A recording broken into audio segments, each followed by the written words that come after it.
Hello to all the real progressives out there. I wanted to start just by wishing everybody a very happy Father's Day to all the dads out there.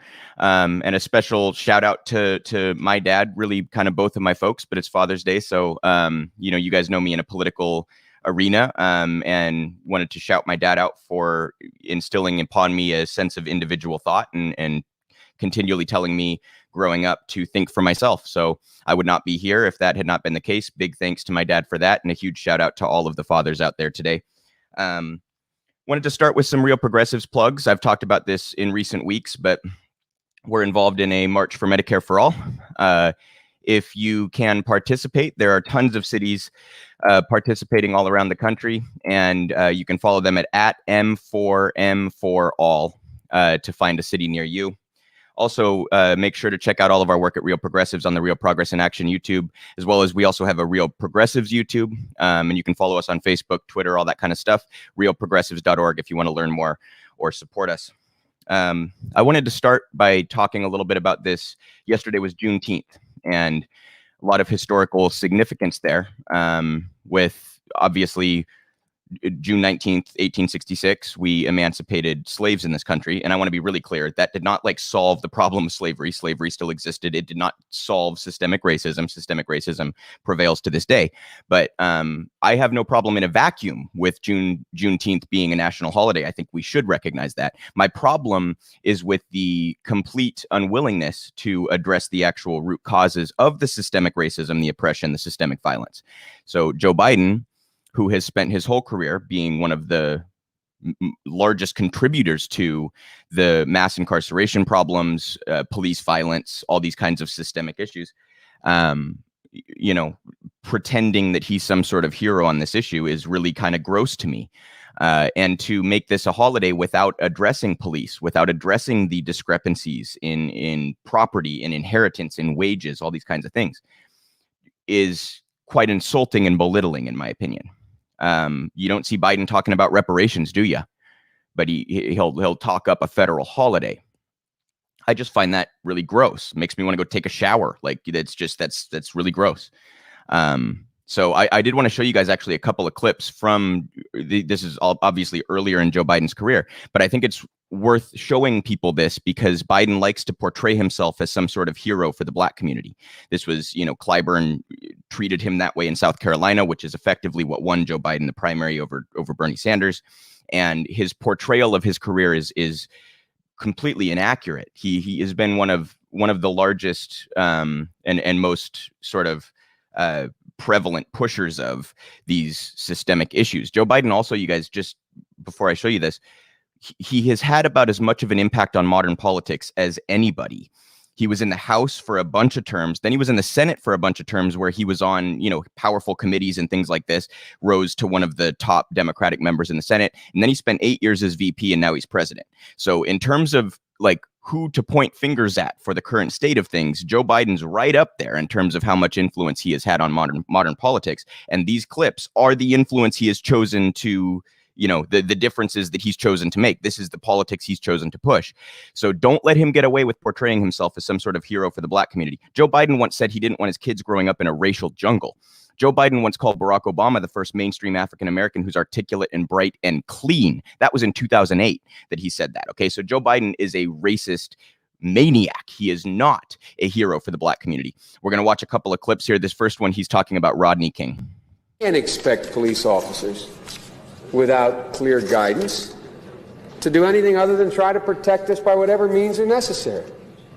I mean, I wonder what my friend from California would said if this beating case we saw out in Los Angeles, if in the process of that beating, that person confessed to having murdered somebody. Should it be admissible? If in the process of that beating, I asked that question to my friend. What was the fellow's name? Rodney King. If when Rodney King was being beaten, the guy we saw on television, in the process of that beating, Rodney King confessed to a murder that he did commit, should Rodney King be convicted under our laws? That's my question. I don't know under those circumstances. I really don't. See, that's the problem. The fact of the matter is, the answer is probably not. Probably no. Right. Yeah. I think... I don't know how the courts would construe that, but probably not. Well, usually the courts construe beatings, eliciting confessions, as not a good thing. And the reason they do that is we have a proposition about self-incrimination in our country. As a matter of fact, not only usually, always do they construe it that way. But my point is, there would be, assuming somebody had committed a murder, if the police beat the confession out of him, and he did commit the murder. He did commit the murder and confessed to it, and that's what convicted him. Now, I wouldn't want that guy going free. I wouldn't want that person going free. They did commit a heinous murder, but the only way we're able to convict him is the police beat him up with a hose. Should that person be denied their constitutional rights? Well, my gut tells me no. Yes, they should be. Hang them. They did it. But why is it that we don't allow those kinds of things to be admissible? What do you even say about that? Hang them, they did it? And by the way, this was not in the context of some sort of serial murderer or terrorist who was like tortured into giving up information. This was about Rodney King. That was his take on Rodney King. And by the way, just to backtrack on what I just said, torture doesn't work. Torture does not get honest information. Torture gets whatever information the person thinks you want to hear to make the torture stop. Torture doesn't work. So Biden's whole proposition there is outrageous and is just amounting to supporting brutality against the black community. Like that is beyond outrageous. Okay, we got a second one here, Biden talking about policing. In a nutshell, the president's plan doesn't include enough police officers to catch the violent thugs, not enough prosecutors to convict them, not enough judges to sentence them, and not enough prison cells to put them away for a long time. That's why right now, 6 out of every 10 criminals who are arrested on drug charges have their cases dropped. That's why we think the president should triple the commitment that he's made tonight for police, prosecutors, and judges for our cities and our states. Mr. Chairman, how do we talk about the very serious crime problem in America without mentioning that we have the highest rate of childhood poverty in the industrialized world by far, with 22% of our children in poverty and 5 million kids hungry today? Do you think maybe that might have some relationship to crime? How do we talk about crime when this Congress is prepared this year to spend 11 times more for the military than for education? When 21% of our kids drop out of high school, when a recent study told us that twice as many young workers now earn poverty wages as 10 years ago, when the gap between the rich and the poor is growing wider, and when the rate of poverty continues to grow. Do you think maybe that might have some relationship to crime? I couldn't help but leave that Bernie clip on the end of that. I wanted to show you guys the Biden clip, but Bernie, breaking down the actual root causes of crime. If you want to stop crime, you invest in robust social programs and you provide people with basic needs. And that's how you minimize crime, right? It's very obvious. But Biden, the point I was getting at, Biden at the start of that clip, very pro-police, very pro-prosecutor, very pro-building more prisons, on and on, right? He has been one of the leading proponents of the very root causes of the problems that we see today. And now he wants to turn around and portray himself as some sort of hero on the issue. I will not let him, and I hope other independent media sources will not either. And I want to just encourage everybody to keep your eye out for the symbolism. They will always fold on the symbolism before they fold on the substance. This is like Mayor Bowser in DC painting Black Lives Matter in the street while her cops are brutalizing black protesters so that Donald Trump can do a photo shoot with a fucking Bible. You guys remember that one? But she'll paint Black Lives Matter in the street while her police force under her command is brutalizing protesters for Donald Trump. So watch out for the symbolism. They will always fold on the symbolism as a tool to try to appease us and get us to stop fighting for the substance. Do not stop fighting for the substance. It is, again, in a vacuum, great that Juneteenth is a national holiday. People should know about it. It's a little bit ironic that at the same time we make this a national holiday, a bunch of states are banning the teaching of critical race theory. So I saw some great tweets about this where people were saying, only in America do we make something a national holiday and then ban the teaching of kids, like why it's a national holiday. You know, it's again, an instance of the symbolism will prevail. Even Republicans will vote for making Juneteenth a holiday. Then they'll viscerally oppose teaching children about the systemic causes of these issues and how systemic racism and oppression and violence actually work.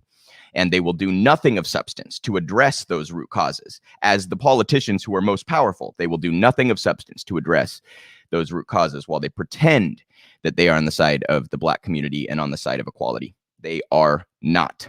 They are not. Actions speak louder than words. That's just, a very simple truth. So anyhow, I have an article here I wanted to show you guys. This is a very interesting case to me. Google is being sued by the state of Ohio. So I'll read here from the Columbus Dispatch. Ohio sues Google, seeks to declare the internet company a public utility. Ohio Attorney General Dave Yost has filed a lawsuit asking a court to declare Google a public utility that should be regulated as such. Quote, Google uses its dominance of internet search to steer Ohioans to Google's own products. That's discriminatory and anti-competitive, Yost said in a statement. When you own the railroad or the electric company or the cell phone tower, you have to treat everyone the same and give everybody access. The lawsuit filed in Delaware County Common Pleas Court is believed to be the first of its kind, Yost's office said. Specifically, the lawsuit seeks a legal declaration that Google is a common carrier, like phone, gas, and electric companies, which must provide its services to anyone willing to pay its fee. In lieu of a fee, Yost argues in the complaint, Google collects user data that is monetized primarily by selling targeted advertisements.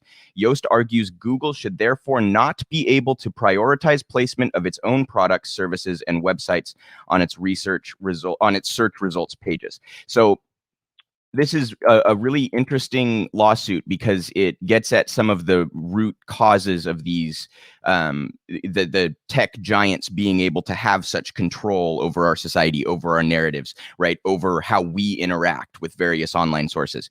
To declare them a common carrier is what needs to happen. The internet as a whole really should be a public utility, but these major search engines have disproportionate power over the news that we see, the commentary that we see, the social interactions that we have. And that shapes our worldview, that shapes our view on political issues in ways that we can't even begin to understand, right? It's like Chomsky said, the best way to control a populace is to severely constrict the limits of acceptable debate and then encourage rigorous debate within that spectrum. Well, if you and I feel like we can have these rigorous debates and discussions, but Google gets to define the boundaries of those conversations, we really aren't having much of a conversation, right? So our very access to the things that would create a robust political rhetoric and robust narratives and arguments and debate are constrained by Google and other companies too, of course, big social media giants and things like that. But I thought this was a very interesting case where Ohio is basically saying you are effectively a common carrier and you need to be regulated as such. I think it's a no-brainer. And unfortunately, I think in our system, it will be very unlikely that they succeed. But, we've seen some court rulings lately that have just been egregious. But I do think it's a fantastic and admirable goal, I suppose you could say. So, let's keep an eye on that and try to fight against these internet behemoths controlling our political lives and these kinds of things. One more really quick little story here before I bring in my guest today. Charlie Kirk. Charlie Kirk says that weed being delivered to your house is slavery. This is a very short clip. I looked, there's not additional context to this. Like I thought there must be, there really isn't. So I'm going to show you guys this very short clip and then we'll briefly discuss. And here's why. Because we live in an abundant society. We live in a place where you could have literally weed delivered to your front door. It's like, what? And somehow, oh, that's liberty. No, that's actually slavery. Charlie has no concept of what liberty actually means, right? That's slavery. He went on to try to basically say, well, weed controls you, so you're actually being controlled and it's authoritarian. And Charlie, liberty means individual choices, right? You get to make an individual choice about your state of consciousness. So you get to choose to engage in smoking a cigarette or drinking alcohol or drinking coffee, right? You get to engage in these decisions for yourself. That's all that this is. That was just an utterly insane clip. And I wanted to point out how ridiculously stupid Charlie Kirk is. Please do not take these kind of individuals seriously. Charlie Kirk also right now actually facing a complaint from the FEC because he, unsurprisingly, refuses to reveal who his donors are, which should tell you all you need to know about who he is as a commentator, right? He's clearly doing the bidding of whoever the fuck his donors are. And they clearly are not good sources or they clearly have nefarious intent. They clearly have malicious intent in paying him off to perpetrate certain narratives, right? So anyway, I would love to bring my guest in today. Many of you probably know him as Good Politic Guy. His name is Mac.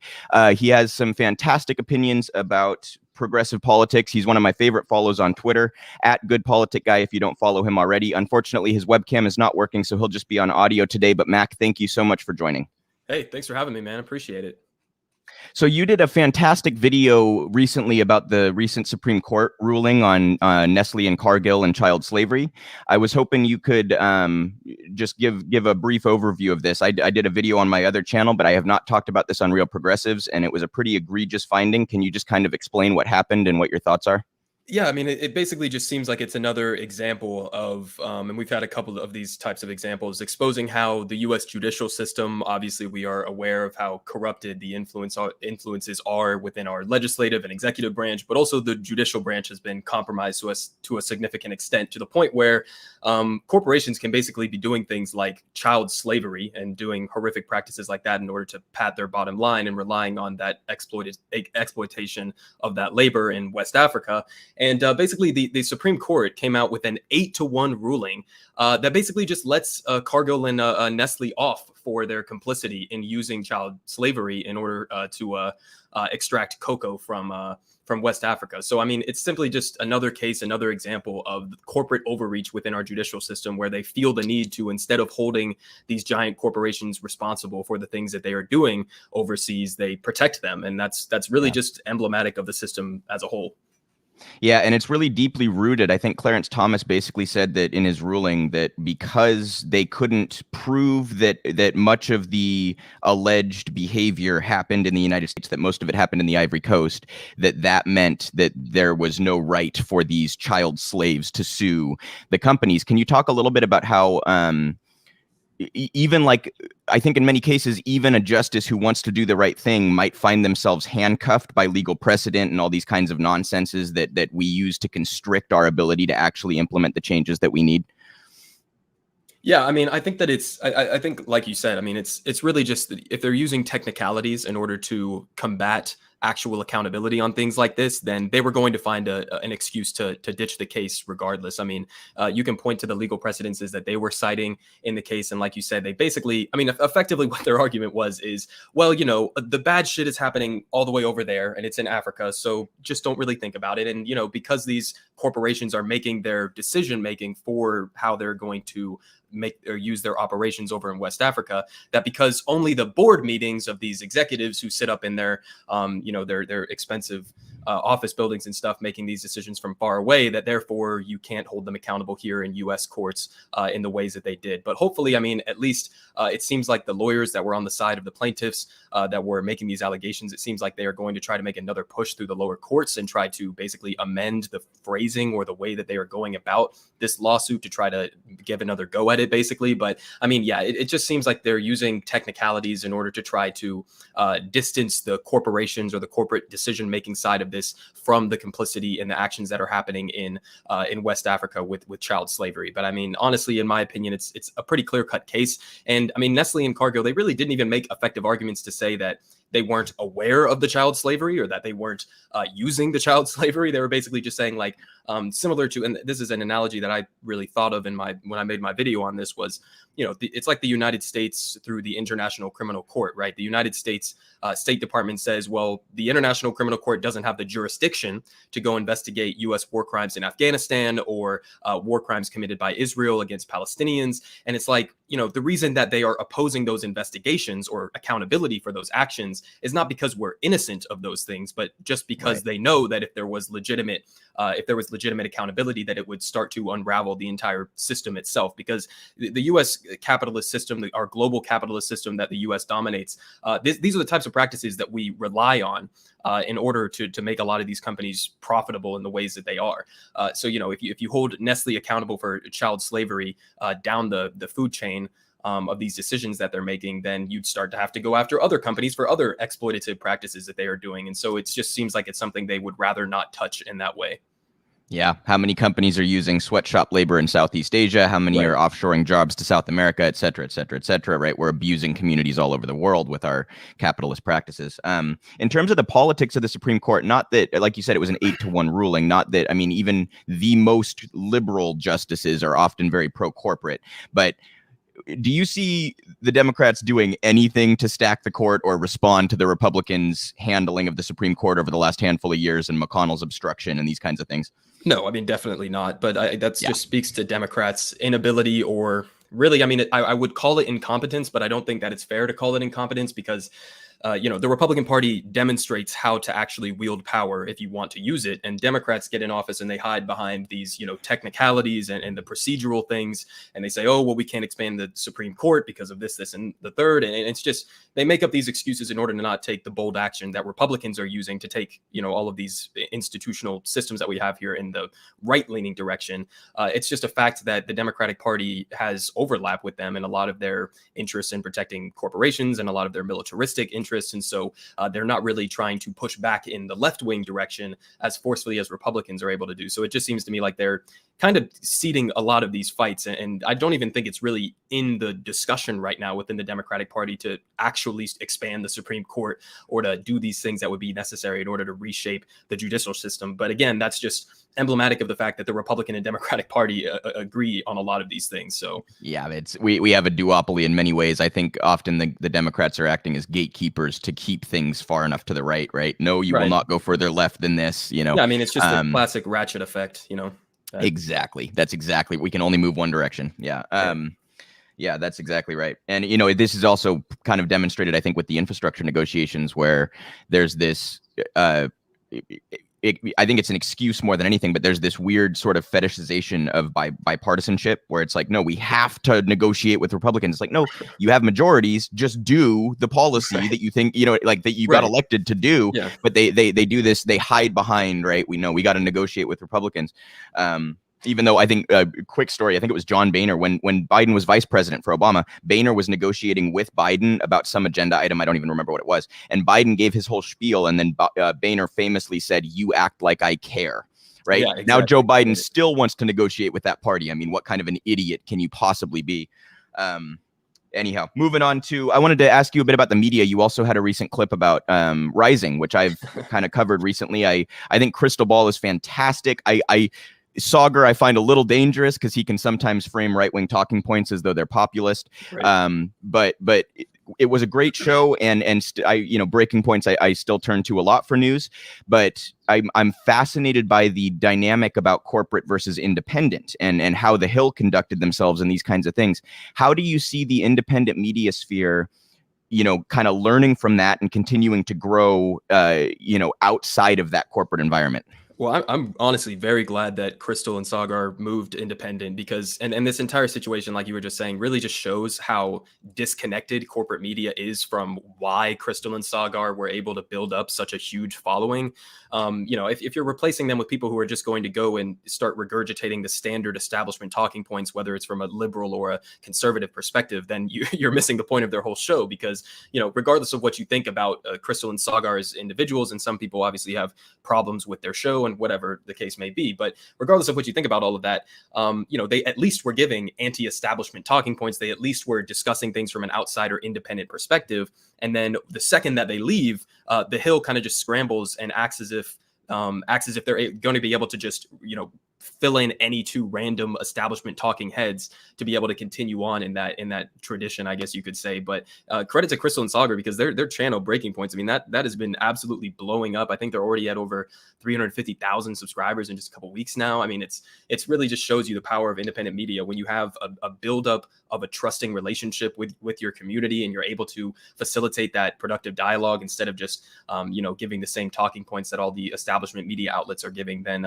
people actually trust you because they understand that you're not just defending corporate interests and the status quo. You're actually willing to challenge, your own party. You're willing to challenge the people that are leading it. So I think it's really just evidence that independent media is on the rise while corporate media is scrambling to figure out how to keep up. Yeah.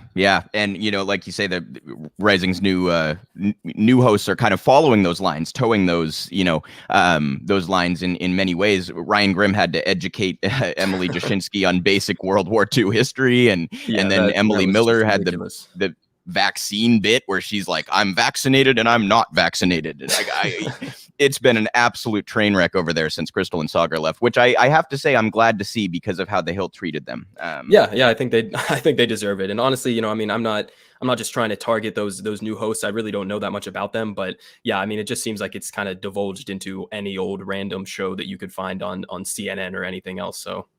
Yeah, no, I mean, I will say, I think, Ryan Grimm catches some flack on the left. I generally think he does pretty good work. I'm not trying to sit here and shit on Ryan Grimm, but like the sort of the structure as a whole that the Hill is operating within, right, is very corporate minded and is just after viewership, not after putting out quality content. And they seem to have this misconception. And I would draw this comparison to cable news where they're trying to go to the podcast game, and yet MSNBC put out Nicole Wallace as their sort of flagship host, and it's like you clearly are misunderstanding what's happening here, right? That was a move that was specifically to try to reach out to young people. It's to the youth. You think the former spokesperson for George W. Bush is going to be the one who's going to reach out to the youth? I mean, it's comical. It's comically embarrassing. Yeah, they seem to think it's a pure platform thing, right? Like if we just go to the interwebs, then you know what I mean. Yeah, I mean, it almost reminds me of like, a Pete Buttigieg kind of vibe, and how the establishment thought, oh, this is going to be the guy who's going to bring in all the young people, and he's going to be the one who can compete with Bernie Sanders among the younger generations. And it's like, we see right through your bullshit. Okay, we understand what's going on here. It's very hello, fellow kids, right? It's that meme and is embodied there. Right. So I wanted to get your thoughts on a story here. I actually have a piece in The Intercept about about my camera app there. I'll be back in 1 second. There we go. So I'm going to read here about Joe Manchin, who had a leaked phone call, and then we will discuss. I'm sorry, I'm kind of new to StreamYard. Here we go. Leaked audio of Senator Joe Manchin call with billionaire donors provides rare glimpse of deal-making on filibuster and January 6th commission. Manchin urged big money donors with no labels to talk to Senator Roy Blunt about flipping his vote on the commission in order to save the filibuster. Joe Manchin, in a private call on Monday with a group of major donors, provided a revealing look at his political approach to some of the thorniest issues confronting lawmakers. The remarks were given on a Zoom teleconference session that was obtained by The Intercept. They basically go in to talk about how he was encouraging billionaires to push Roy Blunt to change his vote on the January 6th commission. But the reason for this was not because he has some principled stand about January 6th.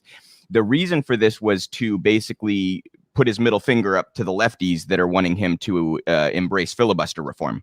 In other words, if Senator Blunt gets on board with the January 6th commission, that would sort of defang some of the lefty arguments that we need to engage in filibuster reform. So I was hoping to get your thoughts on Manchin's role in politics right now and this story. Yeah, I mean, listen, like you just said, this is a pretty just clear-cut example of the classic American revolving door corruption that we see in DC politics. I mean, it's frustrating that this type of thing is legal and that these types of just open and brazen bribery and corruption is legal under our system, but that is the way that it is. And Manchin, I mean, he unashamedly is willing to go to his corporate overlords and basically ask them to go and bribe a Republican member of Congress in order to have him basically just do something to virtue signal so that he has talking points against the left. I mean, it's just pathetic, but it shows you the mindset that Joe Manchin has right now is he doesn't care. He wrote that article a couple weeks ago, I think it was, where he was basically describing why he would oppose some of the legislation that Democrats were bringing forward. I think it was specifically about S1, the For the People Act, but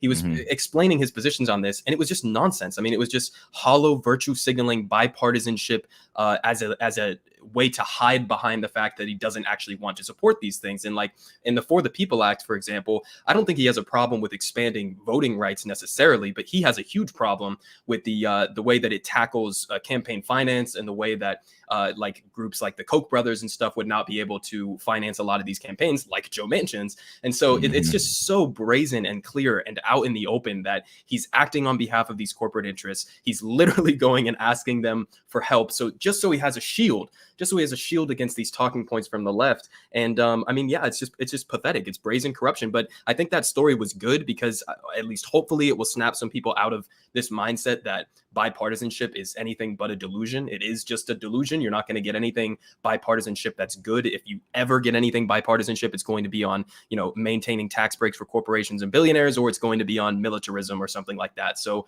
bipartisanship on a big, bold infrastructure package or on voting rights is never going to happen. Joe Manchin is obviously just delusional and stalling for time because he doesn't want to have to explain to people why he actually doesn't support this legislation, which is that he's corrupt. I mean, it's really just as simple as that. You can't just say that, right? Yeah, that's exactly right. You hit it on the nose, and I want to point out and make sure everybody understands, Joe Manchin takes Koch money, right? The Kochs expanded their political donations beyond the Republican Party recently, and Joe Manchin takes a lot of Koch money. So there's a very clear reason why he opposes H1 and S1. And AOC actually went on Morning Joe and made what I thought was a pretty interesting point about this. She framed it like, we should be negotiating with other lawmakers on these bills, right, not with billionaire donors. Like, even if you disagree with the other lawmakers' takes, wouldn't we rather have that be the negotiation process than all of these billionaires just get to have private calls with Joe Manchin? Like, do you think your average West Virginian can just call Joe Manchin? You know what I mean? Yeah, no, hey, here's what I think. No, of course not. So can you talk a little bit about, you mentioned the corrupt system. Can you kind of go into some detail about that and why that causes roadblocks for progressives?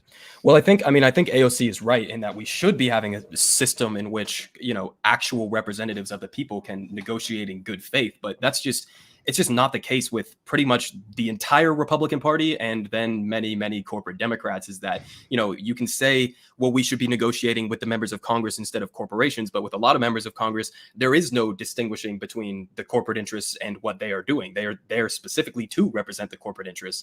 And that's why we can't get, votes on things like Medicare for all or $15 minimum wage or any of these things that are overwhelmingly popular with the American people. That's what I think the talking point should be coming from AOC and the squad and the rest of the left is, not only should we not be having to negotiate with corporate interests and billionaires, but we should not be having to negotiate with people who are acting on behalf of those. We should not be having to negotiate with entirely corrupted politicians who are not coming to the table in good faith. And I think that applies to, again, basically the entire Republican Party, but also people like Kirsten Sinema and Joe Manchin and many others, really, that represent those interests over the interests of the American people. But, a lot of those solutions to those problems would be in a bill. Obviously it doesn't tackle the entire problem, but would be in something like overhauling campaign finance reform so that these dark moneyed groups are not able to funnel money into these campaigns in the ways that they are. But, we got a long way to go in that, because it seems like with the average American person, not only do I think they're not necessarily aware of how corrupt our system is, but I think that they don't even understand how we could possibly break this down or stop this system from being the way that it is. When a majority of your Congress is basically entirely corrupted, how do you even begin to take that challenge on? It seems like it's a gigantic task. But if we can keep boosting things like public funding of elections and matching on things like that, and continuing to push in that direction, obviously that would be a good thing. But we got a long way to go, honestly. Yeah, I think ranked choice voting is also huge there, because it would break through some of the narratives that are sort of disingenuously used to maintain the two-party system. But right, you're exactly right. You mentioned the kind of like the popularity of progressive issues, and I was hoping you could talk about the framing of this. It seems like the establishment and the Joe Manchin types want to kind of ignore that, like, and actually I'll give credit to Kyle Kalinske for this. When he founded Justice Democrats, he talked a lot about this kind of messaging where he said we need to frame that as moderate. When 75% of the country wants something, that's moderate, right? Yeah. Like by definition, that's moderate. So when Manchin espouses his political views, he's actually engaging in far right political takes, but he frames it as though it's moderate. Can you talk a little bit about that dynamic and how that harms the left? Yeah, no, I mean, I think that was also something that I noticed. I don't know if it was from the same interview that you were talking about with AOC, but there was an interview that I saw with her on, I think it was Morning Joe, so maybe it was the same one, but she was even calling him, you know, the moderates within the Democratic Party. And I think that's something we have to aggressively move against. That's why whenever I'm doing my political commentary is I'll say far right conservative Joe Manchin instead of saying, you know, moderate or centrist Democrats. Because yeah, you're 100% right. There's nothing centrist about it. You know, if 75, 80% of or whatever percent of the American people support a certain policy and you don't support that on behalf of the corporate interests that are funneling you money, then you're not in the center of anything. I mean, there's this massive gulf between what it means to be in the center of DC politics versus what it means to be in the center of the American people. And that's the kind of disconnect that we have to aggressively make people aware of, because they're not the same thing at all. You know, I mean, even on the $15 minimum wage, we saw the talking point that was just repeated over and over and over again, in as if it was the accepted default in all of mainstream media was, oh, well, Joe Manchin is opposing this because he's from West Virginia. And it's like, well, hang on a second. We have polls from West Virginia that show that, you know, I think it was 63% of West Virginia voters support $15 minimum wage. So it's like, no, he's just literally not representing his constituents, even the conservative constituents within his own state. So it's nonsense. It's nonsense top to bottom, but we do need to aggressively push back against those narratives. I think that will help to reframe in Americans' minds that a lot of these people are not centrist by any stretch of the imagination. And you kind of nice transition to my next question about this is you said you talked about narratives. I think the media plays a tremendous role in this, to kind of tie it back to what we were talking about earlier, where the media treats our political narratives from that framework of the DC establishment, right? So they don't engage on these issues from an actual popular perspective where they acknowledge, like, even more than 75, when we're talking about money out of politics, that's 90% of people that support that. We talk about a federal job guarantee, it's damn near 90% of the country that supports that. You know, like, these are issues that are just so no brainer. And if we had any form of representation, we would have them, you know? So how do we successfully combat that corporate media in trying to frame these narratives in ways that are more productive for the progressive movement? Well, I mean, yeah, I think it's part of the perverse incentives that a lot of people who cover DC politics in the mainstream media, you know, if you're working for CNN or MSNBC or whatever, even Fox News, and you're trying to, what they see it as is they're trying to build relationships with these politicians so that they can get access to, you know, the latest inside sources or the latest scoops and have, you know, close relationships with them, when we need a total reframing of what it means to have a free press in this country. To me, what it means to have a free press in this country is your job, your main job, really your only job, is to hold the government accountable, to hold the powerful accountable. And so in order to do that, you need to have an adversarial relationship with those in power, not be trying to cozy up to them and become their best friends so that they'll give you the latest scoop.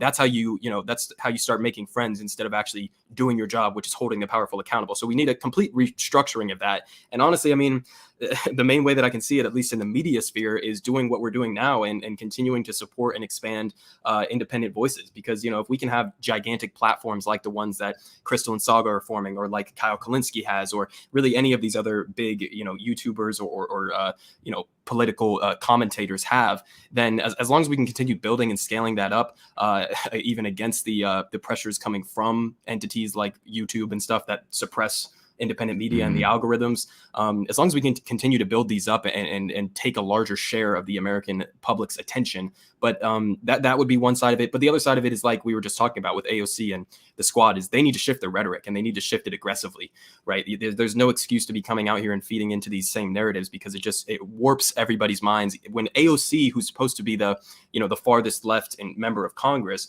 when she's going out there and saying, oh yeah, he's a centrist, well, it's like, no, he's not. You're the centrist. You are the one who's actually representing the opinions of the overwhelming majority of the country. Call yourself a centrist, and then point out the fact that our entire government is so warped to the right that this entire spectrum of debate becomes completely changed. You have to shift the entire landscape of the debate in order to effectively convey these messages, I think.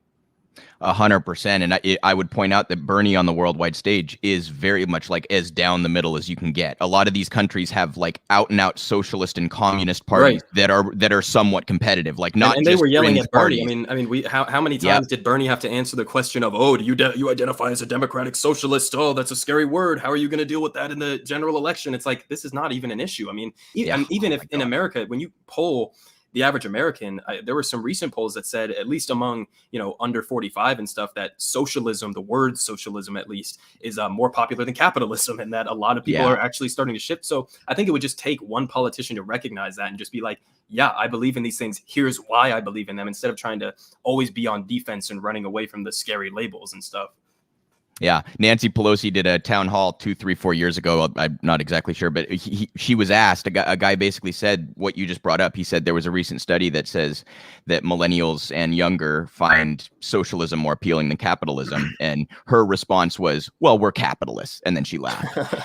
Like if that's your left party leader, that tells you how misframed this whole thing is. So you brought up access journalism. I wanted to show. I'm going to talk a lot about Biden's horrendous foreign trip here that was just humiliating in a whole number of different ways. But I wanted to show this clip and get your take on this. This is Biden kind of snapping at and attacking a reporter.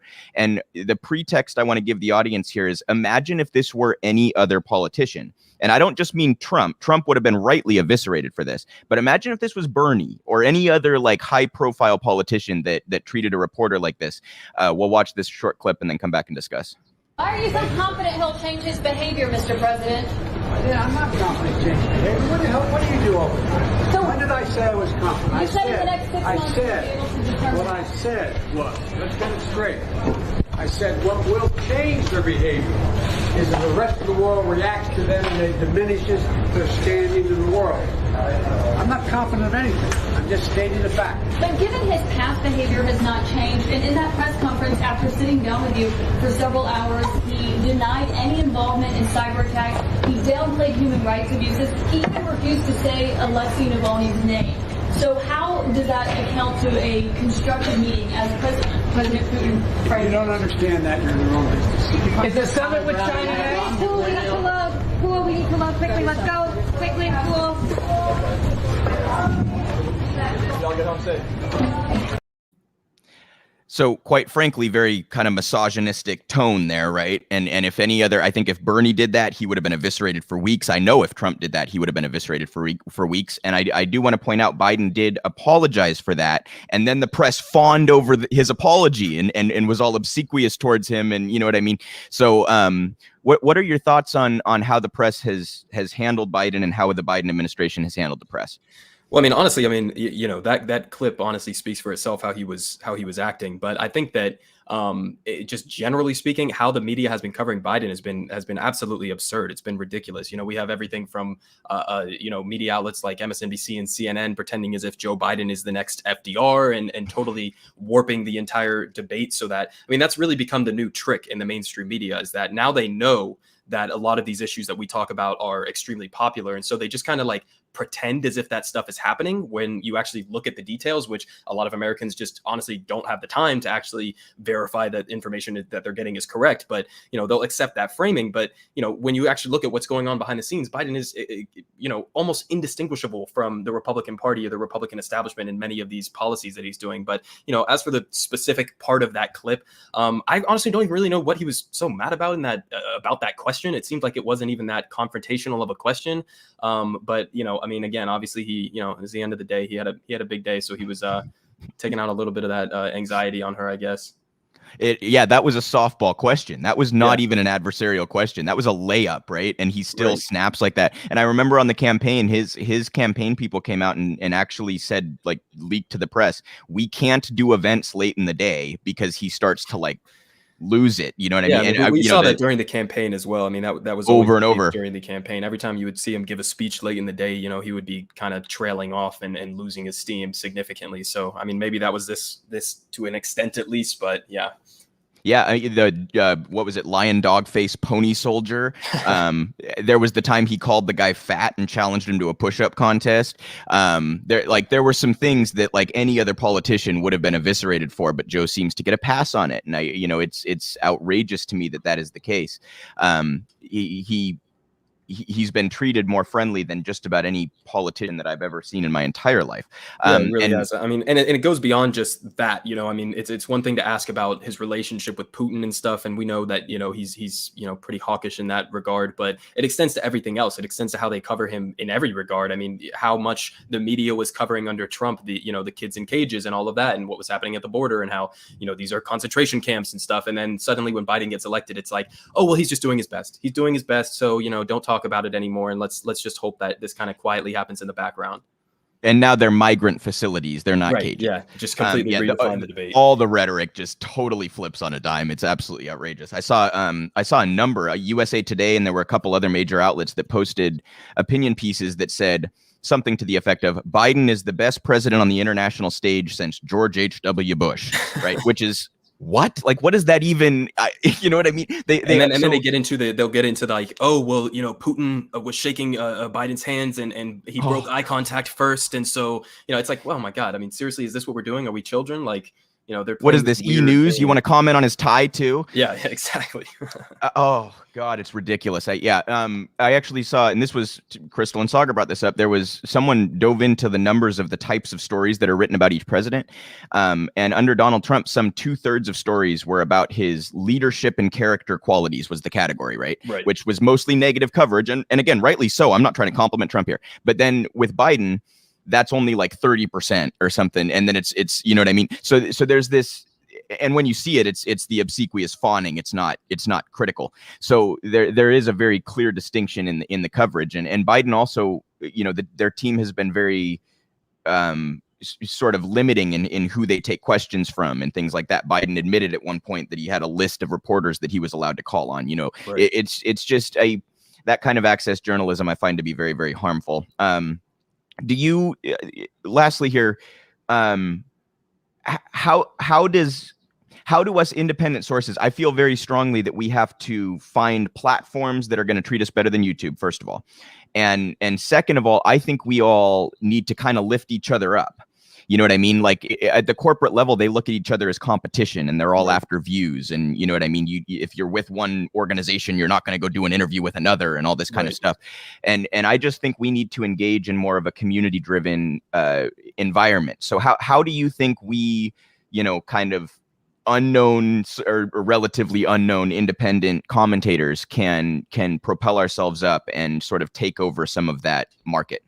Yeah, I mean, I think you're absolutely 100% right. You know, that's the pressure that is on a corporate entity, a, you know, capitalist structure where their goal is profits, their goal is ad revenue, and so they are in constant competition. But I think it's the exact opposite with us. We just need more solidarity. We need to be able to, you know, whoever it is. I mean, I'm doing a couple things with Mike from the Humanist Report coming up in the next couple of days, and so we'll see how that goes. But you know, I think obviously doing things like we're doing right now and just continuing to lift up, promote each other's stuff, and continue having like discussions like this and bringing in each other's communities to interact with each other. That's how we do it, because, you know, there's no way through but with solidarity. And, you know, I think we need to keep trending in that direction. But I think generally the left is a lot better about that, at least, than the corporate media side of that, except for when we're, you know, tearing each other apart and at each other's throats over some things. But as long as we can understand that we're really all in this together, trying to push this project that we have and pushing independent media as an actual legitimate competition to,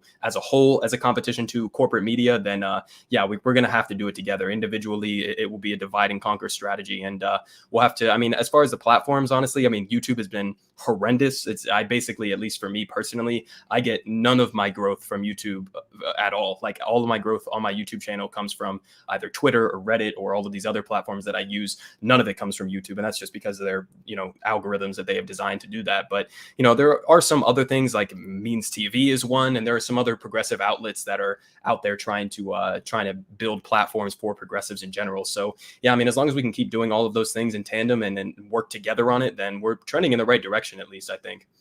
Yeah, I like the Crystal and Sagar thing is they had this kind of unique, they got to benefit from, like, the YouTube algorithm was not going to punish the Hill, right? So they got to kind of like benefit from that and build an audience. And that's a good thing. I'm not trying to at all condemn like that, but you know, we're in a different situation. We don't, you know, even the people that started 10 years ago, the Kyle Kalinskis, et cetera, they had a different algorithm they were dealing with, right? So 100% agree with that. Well, Mac, thanks for taking the time. Can you just give a quick, where can my audience members find your work? Yeah, so if you want to just look on Twitter, you can just look me up. I'm Good Politic Guy, and then on YouTube as well, you can just look up Good Politic Guy, and that's where most of my content is. I'm probably going to start streaming on Twitch pretty soon, and I'll start building that up. But for now, that's where you can find me. Right on. Well, thanks so much for taking the time. I hope we can do this again sometime soon. Yeah, absolutely, man. Appreciate it. All righty. So I have a whole plethora of other stories to cover for you guys today. I want to dive into Israel's new prime minister, Naftali Bennett. He, Netanyahu's no good, but I want to be clear that he's not being replaced by someone who's better. In fact, Bennett is arguably worse, at least as it pertains to the Israel-Palestine issue. And I'm going to show you guys an interview here that Mehdi Hassan did with Naftali Bennett. This was actually 3 or 4 years ago, but this demonstrates the extent to which Bennett is an extremist on this particular issue. You're not carving out your own country. You're withdrawing from occupied territories, which everyone in the world, including Israel's own Supreme Court, regards as occupied territory. That's the problem. You can't carve out stuff that's not your own. Mahdi, I guess what you need to do is go back and change the Bible. You need to change the narrative of the Bible because it's all there. And I assume is Israel a theocracy? All Muslims, Christians, Israel now a theocracy? and Is it a Jews. religious state? I assume. Why are you quoting the Bible to me? I'm quoting the Supreme Christians, Court Muslims, of and your Jews. country.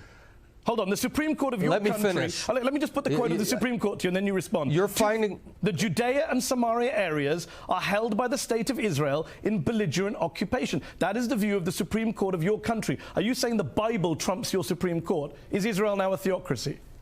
Let me finish. Billions of Muslims and Christians believe in the Bible. I assume, including yourself, I don't know. If you want to say that our land does not belong to us, I suggest you go change the Bible first, come back, and then show me a new Bible that says that the land of Israel doesn't belong to Jews.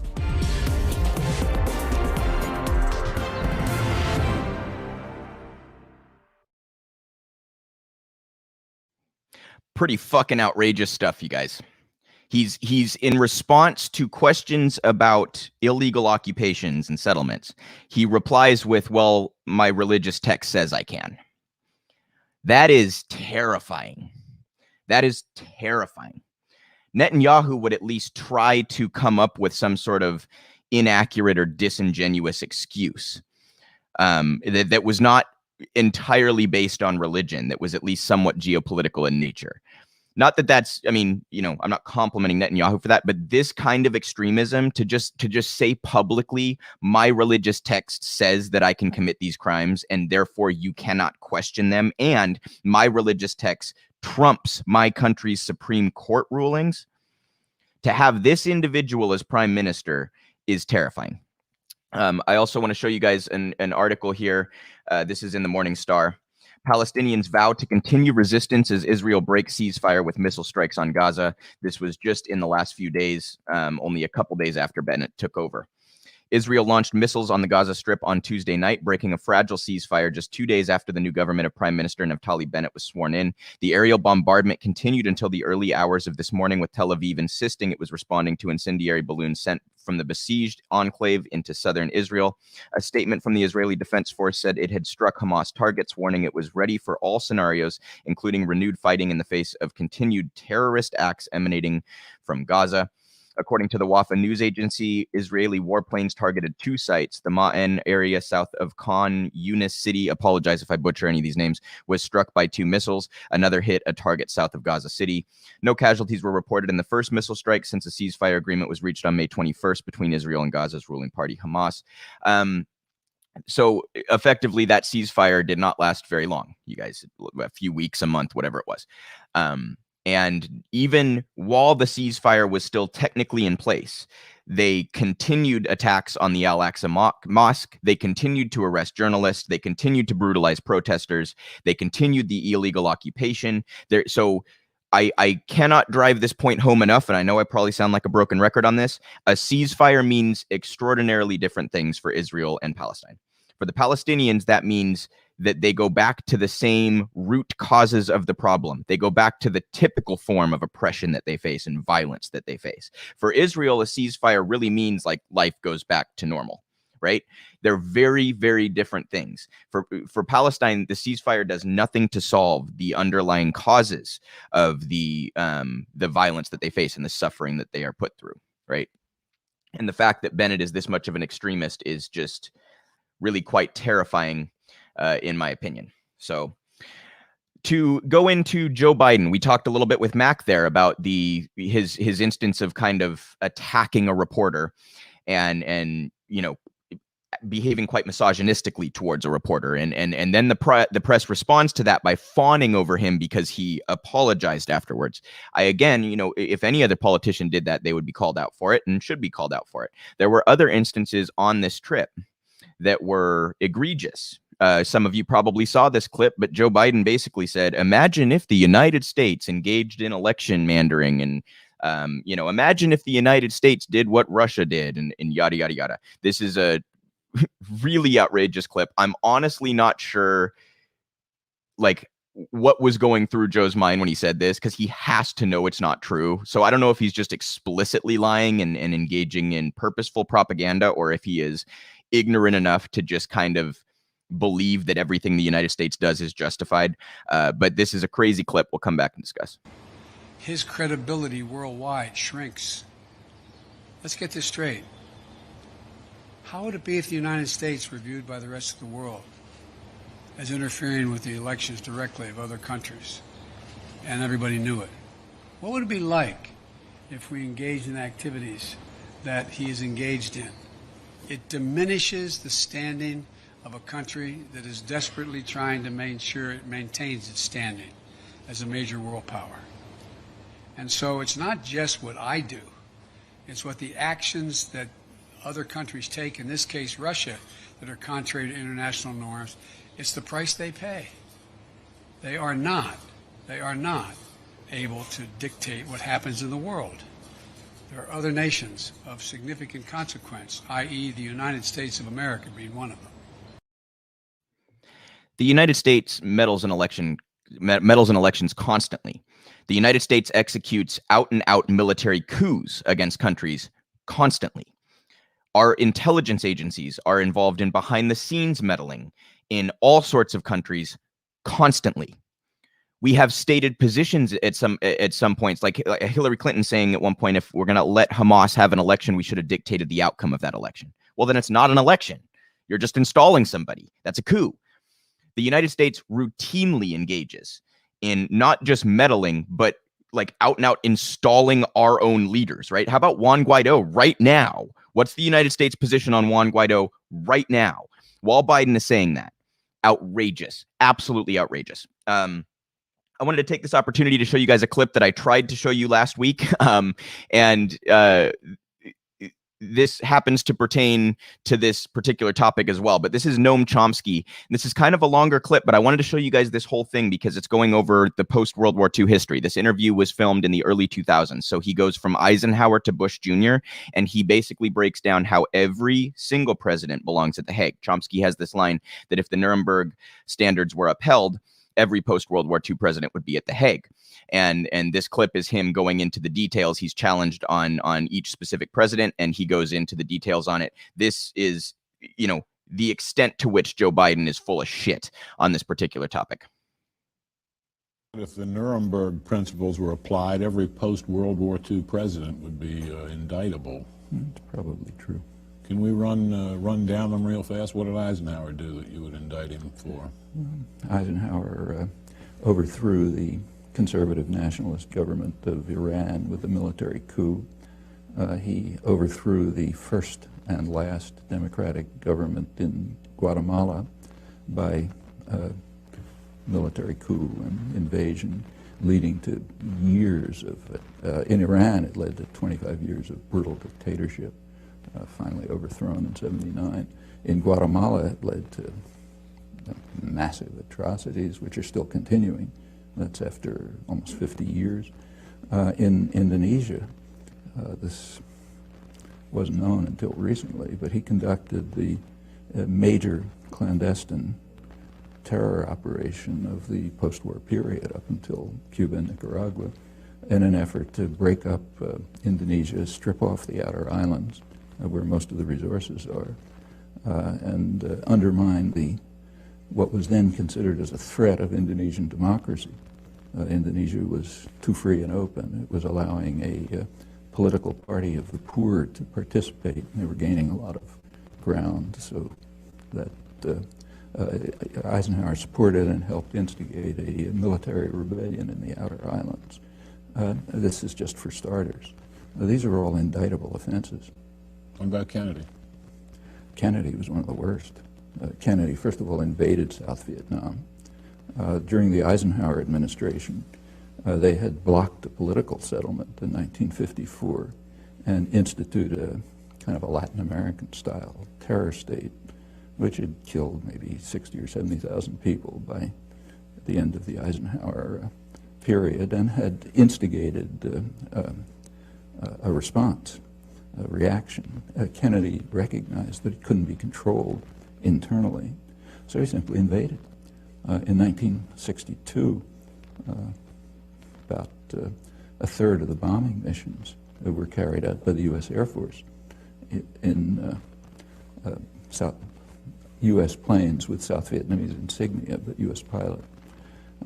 He authorized napalm. He began the use of chemical weapons to destroy food crops.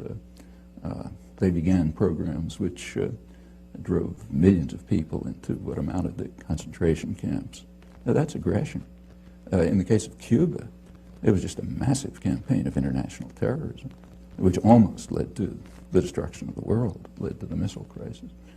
And we can continue. Again, these are all indictable offenses. About Johnson?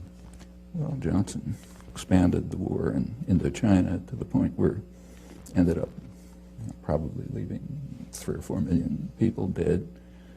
He invaded the Dominican Republic to block what looked like a potential democratic revolution there, supported the Israeli occupation in its early stages. Again, we can go around the world. Take, say, Carter. You know, I'll get there, but Nixon's next. Nixon, we don't even have to talk about. We can skip that one, okay? But Ford, then Ford. Well, Ford was only there for a short time, but long enough to endorse the Indonesian invasion of East Timor, which became about as close to genocide as anything in the modern period. They pretended to oppose it, but secretly supported, in fact, not so secretly. The U.S., immediately after the invasion, the U.S. did join the rest of the world in formally condemning it at the Security Council. But Ambassador Moynihan was kind enough to explain to us, in his words, that his instructions were to render the United Nations utterly ineffective in any actions it might take to counter the Indonesian invasion. And he says proudly that he did this with considerable success. His next sentence says, in the next few months, it seems that about 60,000 people were killed. And then he goes off to the next topic. That's the first few months, went on to probably hundreds of thousands. Formally, the U.S. announced a boycott of weapons, but secretly it increased the supply of weapons, including counterinsurgency equipment, so that the Indonesians could consummate the invasion. That's just a short period in office, but that's indictable. Seriously, in fact, that's a major war crime. Carter? Carter increased, as the Indonesian atrocities were increasing. They peaked in 1978. Carter's flow of weapons to Indonesia increased. When Congress imposed human rights restrictions, by then there was a human rights movement in Congress, to block the flow of advanced weaponry to Indonesia, Carter arranged through Mondale, vice president, to get Israel to send U.S. Skyhawks to Indonesia to enable Indonesia to complete what turned out to be near genocide, killing maybe a quarter of the population or something. In the Middle East, Carter just won the Nobel Prize. His great achievement was the Camp David agreements, The Camp David agreements are presented as a diplomatic triumph for the United States. In fact, they were a diplomatic catastrophe. At Camp David, the United States and Israel accepted, finally, Egypt's 1971 offer, which they had then, U.S. had rejected at the time, except that now it was worse from the U.S.-Israeli point of view because it included the Palestinians. In order to get Israel to accept Egypt's 1971 offer, after a major war and atrocities and so on, Carter raised military and other aid to Israel to more than 50% of total aid worldwide. Israel used it once in exactly the way they said they were going to do, and as every sane person knew, as an opportunity to attack their northern neighbor, first in 1978, then in 1982, and to increase integration of the occupied territories. And that's for starters. We can continue. Reagan? I don't think we have to talk about that one either. I mean, Reagan is the first president to have been condemned by the International Court of Justice for what they called the unlawful use of force, meaning international terrorism in the war against Nicaragua. Again, that's just for starters. They also, the Security Council endorsed it in 2 resolutions, both of which were vetoed by the United States. Bush won. Well, we can begin with the invasion of Panama. The invasion of Panama, which, according to the Panamanians, killed about 3,000 people, since it's never investigated. We don't know if that's true or not. This was done in order to kidnap a disobedient thug who had been supported by the United States right through his worst atrocities. Noriega. He was brought to Florida and tried for crimes that he committed mostly on the CIA payroll. Okay, that's aggression. We could go into the details of the war in Iraq, but there were plainly opportunities for, they might not have worked, we don't know, but there were opportunities for diplomatic settlement, which the Bush administration refused to consider, and incidentally the press would not report, with a single exception, and Long Island Newsday, which did report the whole story throughout accurately, and is the only newspaper in the country to have done so. The Bush administration then did attack, and the attack was carried out in a manner which is criminal under the laws of war. They attacked infrastructure. I mean, if you attack New York City and you destroy the electrical system, the power system, the sewage systems, and so on, that amounts to biological warfare, and that's the nature of the attack. Then came a sanctions regime, which it's mostly Clinton, but began with Bush, which is, by conservative estimates, killed hundreds of thousands of people while strengthening Saddam Hussein.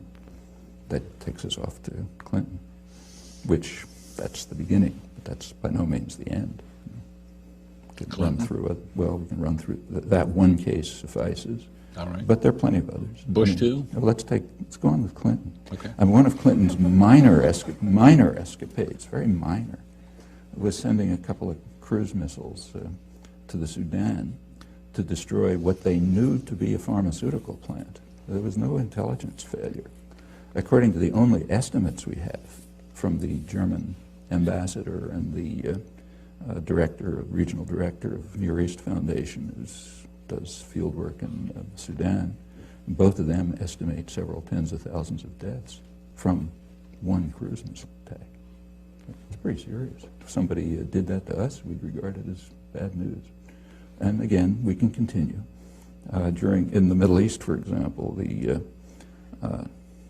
Clinton began by declaring past UN resolutions, in the words of his administration, obsolete and anachronistic.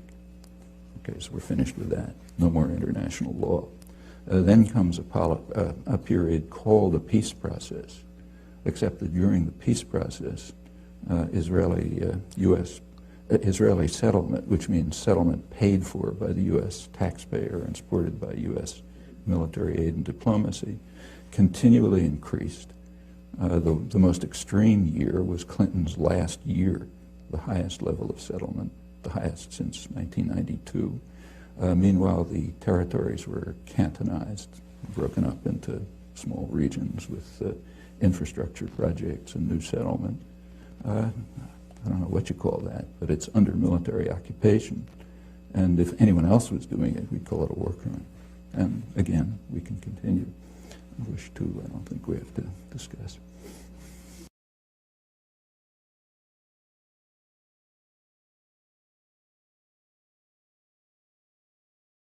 Sorry about that. I was muted. I want to push back a little bit on he says taxpayers are paying for Israel's war crimes. That is just not true. And I know that Chomsky actually knows that, at least in more recent interviews. He has acknowledged how fiat currencies operate, and MMT describes that, taxpayers are not paying for anything at the federal level. We know that.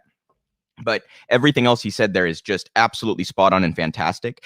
And I think it's hilarious how he, with Nixon and Bush too, it's like, do we really need to discuss that? But I wanted to point out that, when you put that in the context of Biden's comments, imagine if the United States engaged in X, Y, or Z. Well, there's Chomsky listing off X, Y, and Z repeatedly, and worse than X, Y, and Z repeatedly. What Russia's accused of doing in the 2020 election pales in comparison to millions and millions and millions of innocent lives being lost. It pales in comparison to coups that have resulted in decades of suffering for millions and millions of people in countries across the world, right? And just to pick up from like that was in the early 2000s. Even since then, what have we done in the Middle East, right? Obviously, the invasion of Iraq and Afghanistan, where we literally executed coups. There was also Libya, where we executed an effective coup. It was technically the rebels that ended up killing Gaddafi, but it was our involvement that created the scenario in the first place. I mentioned earlier our position currently on Venezuela, where we are, we consider Guaido, who is not elected, to be the president or the leader. That's effectively using our geopolitical power to execute a coup or install somebody that we prefer, right? We can go on and on about this stuff. You guys were supporting the Saudis' genocide in Yemen. We just recently gave another 20-some billions of dollars to the UAE to continue that genocide in Yemen. We've long supported Israel's illegal occupations and settlements in Palestine, which I talk about on a regular basis. You can go all over the world and find instances of the United States behaving in criminal ways, barbaric ways.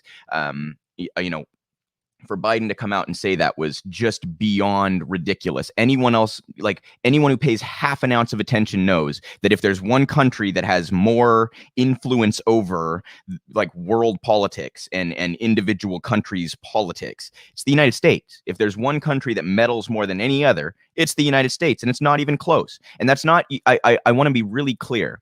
I'm not pro-Russia. I'm not pro-Putin. Putin's awful. Russia is not a good actor, okay? And when they engage in bad behavior, that's also bad. It's the hypocrisy, the rank hypocrisy on behalf of Biden that is just absolutely egregious. I would say astonishing, but it's really like, that's almost the expected answer from someone who believes in U.S. exceptionalism, American exceptionalism. There's this general attitude towards foreign policy that when we do something, it's okay. When someone else does, it's not. And I've brought this up before. It's perfect because we just showed a long clip of him. But the Chomsky rule, which is basically if you flip the players and you still have the same opinion, you have a principled take. If you flip the players and your opinion changes, then you are engaging in nationalism. You're treating your own country or the country that you support in any given scenario different than the rest of the world. And that's not a principled take on geopolitics. That's not a principled take on foreign policy. And the United States consistently engages in that kind of rhetoric and espouses views that act as though when the United States commits crimes, it's justified, right?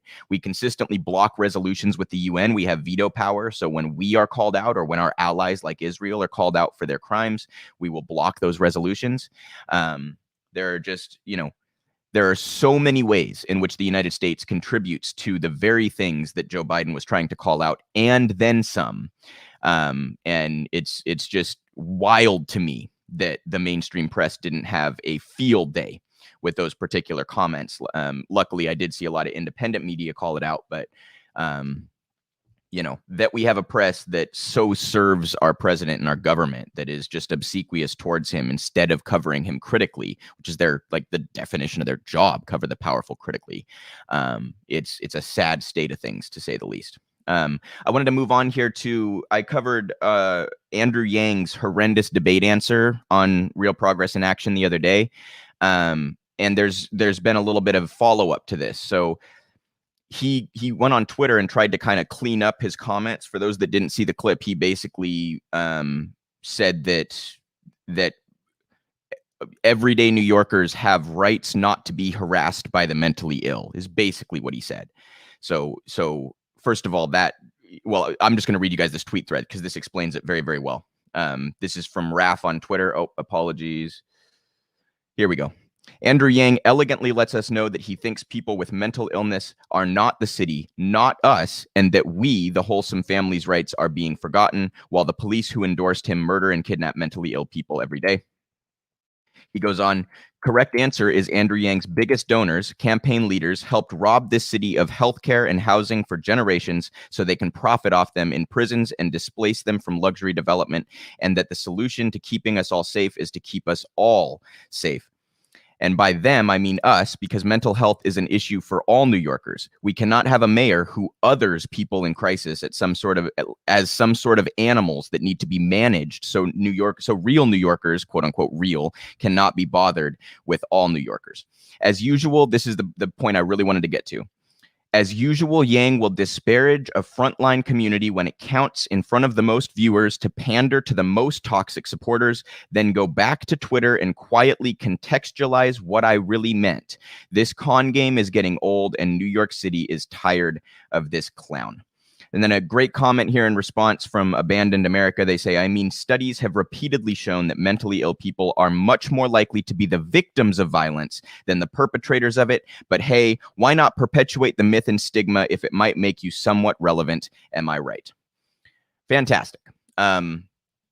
So Yang does this thing where he takes an unpalatable position that he thinks is going to cater to some toxic group of voters in a very public setting, like a debate, when people are going to see it. And then he goes to Twitter to try to like make up for his nonsense and like appease the lefties who are in that environment. So then he goes and contextualizes what he really meant.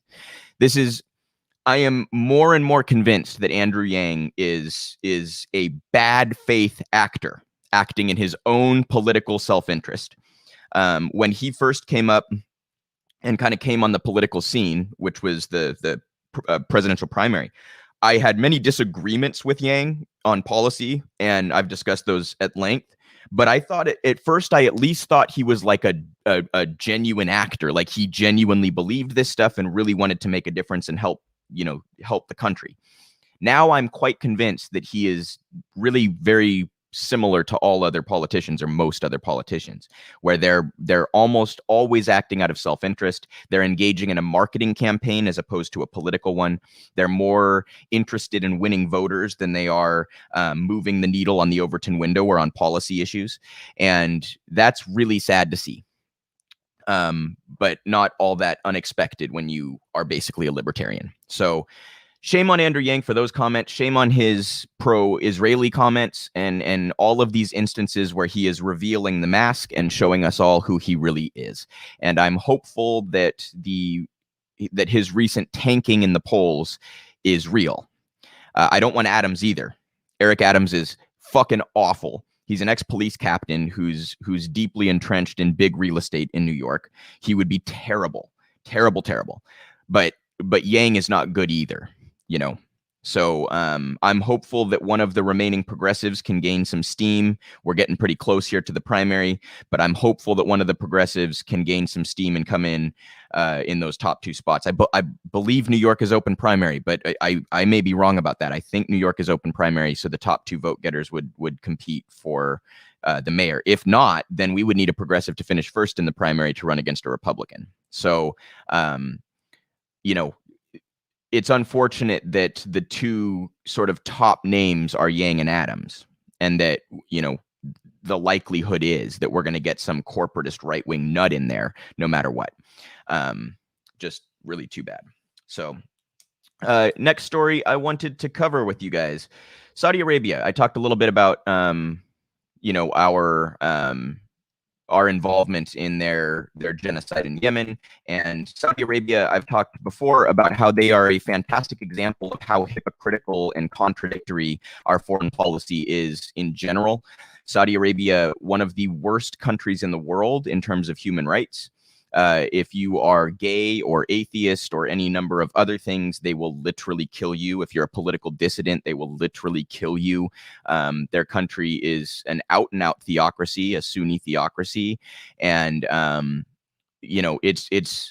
it's very telling that the United States has continued to be such strong allies with Saudi Arabia despite that, because we always try to use the excuse when we're going to go invade somewhere, or when we're going to implement sanctions that are going to be harmful to everyday people, civilians of that country. We use the excuse that, well, they're engaging in human rights violations, so we can't do nothing. We have to we have to implement this sanction, or we have to invade, or we have to drop bombs, or whatever. Yet then we turn around and we ally ourselves with Saudi Arabia. We support like 70 or 80% of the world's dictatorships.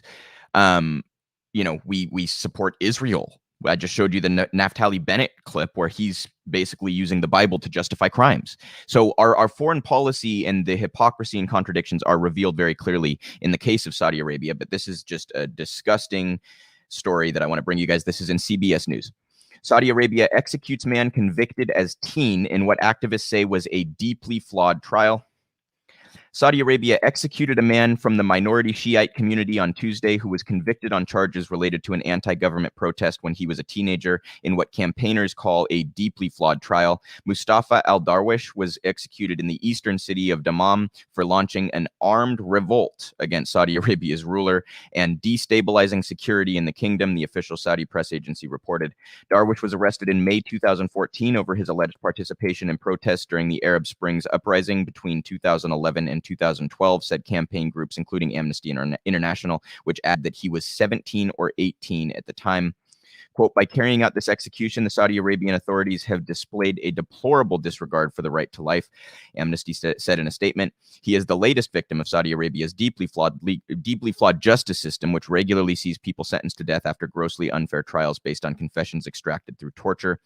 Britain-based campaign group Reprieve said authorities had not informed Darwish's family about his execution, and they found out by reading the news online. Reprieve, which said Darwish was placed in solitary confinement and tortured in detention, claimed that he was 17 at the time of his alleged offense. In April last year, the kingdom announced it was ending the death penalty for those convicted of crimes committed while they were under 18. There have been a number of instances where they have violated that claim. There was also another piece that I read that made very clear that Darwish had only confessed to the crimes that he was accused of because he was tortured, right? And again, I want to point out, torture does not get you an accurate or honest answer. It gets you whatever, the person thinks you want to hear, which creates a dynamic where the authorities can basically dictate the narrative by torturing you until you say what they want, not the truth, what they want. So to again circle back to that early Joe Biden clip I showed you guys, where he was basically saying if Rodney King murdered someone, we should beat the information out of him. That's not even effective. So even if you want to play the thought exercise of like someone has a nuke that's going to destroy the world, would you torture them to stop it? One of these really extreme thought exercises. It doesn't even work. It doesn't even work.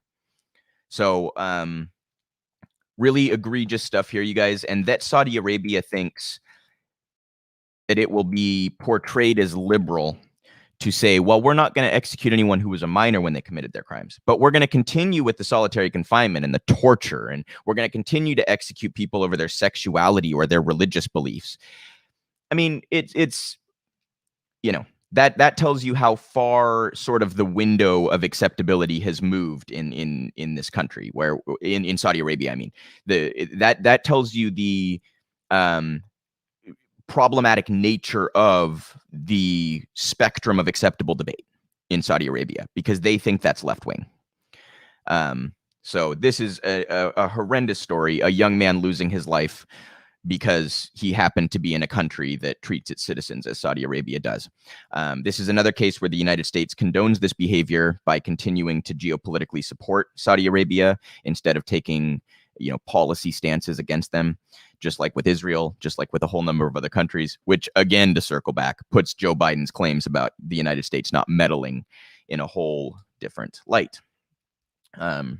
So another story here that's about Amazon, and this is a topic I like to cover a lot. I think Amazon is a really great example of some of the deep-rooted problems in our economy and in our societal setup.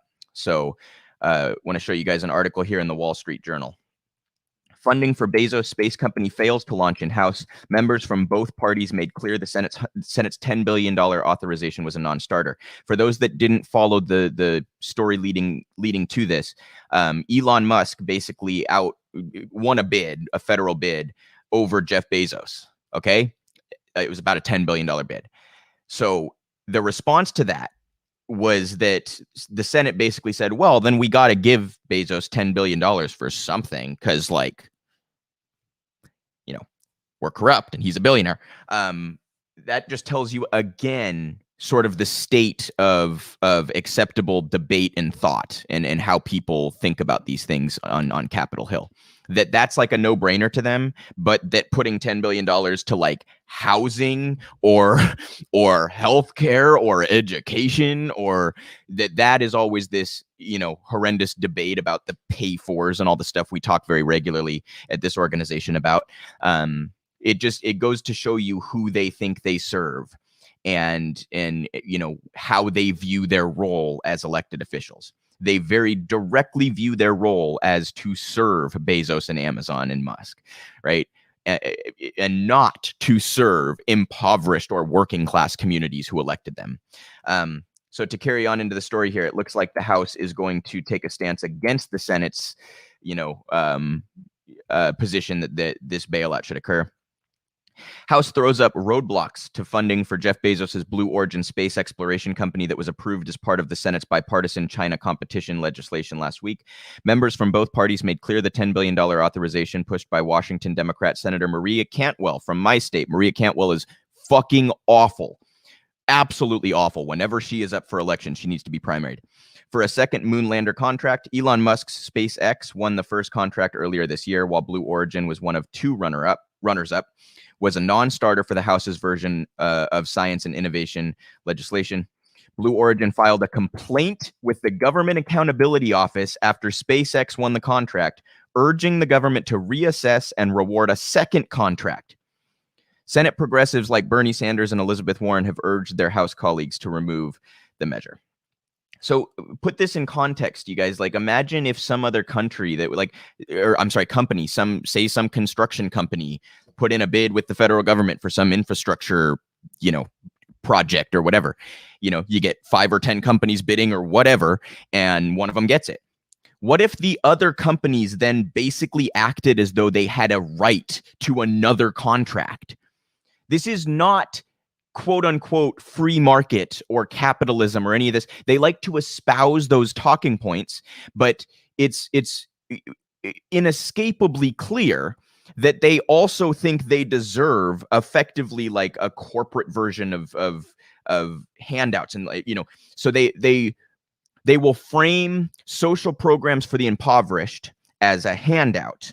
And then they'll turn around and demand $10 billion because they lost a bid. So their whole narrative is complete horseshit, and they know it. We can tell by how they engage in this kind of instance. So when these billionaires act as though we have a meritocracy and act as though they are somehow taking risk by engaging in the business that they engage in, they're completely full of shit. They're just lying. Bezos clearly did not view this as a risk, right? Whatever work went into this bid and preparation went into this bid that he had to pay for. He didn't view that as, I'm risking this, these resources and this time and this money. He didn't look at it that way. He looked at it like, if we lose, we'll just go tell them we need another contract. and they'll give it to us. You want to talk about handout? That's a fucking handout. So I'm very glad that the House and, that just seemingly overwhelmingly House members have basically said, absolutely not. We're not going to engage in that kind of corruption. We're not here to do that, right? That's pretty abnormal. A lot of members of Congress would typically jump at this kind of opportunity. So shame on Maria Cantwell. You ought to be primaried. I will do whatever I can to help a progressive primary you and succeed. That's outrageous to serve Jeff Bezos like that. I mean, it's and that explicitly too. There's not even an attempt to sort of cover it up or hide it. The left, how do you think the left views that? Shame on Maria Cantwell. That's just absolutely outrageous. So that is all of the stories that I have for you guys today, but I want to once again encourage everybody to support the March for Medicare for All. That's at M4M for All. They have a link on their Twitter bio there to a page where that explains how you can get involved, what cities are currently involved in this march. Also want to encourage you guys to check out all of our other fantastic content on this channel and on our Real Progressives channel. If you're following on Facebook or Rockfin, check out our other content there as well. And, go to realprogressives.org if you want to see some of our, we have articles, we have all sorts of fantastic content for you guys. And just really encourage you guys to get involved however you can with this march and with our organization. Thank you all for watching this week, and I will see you all next Sunday.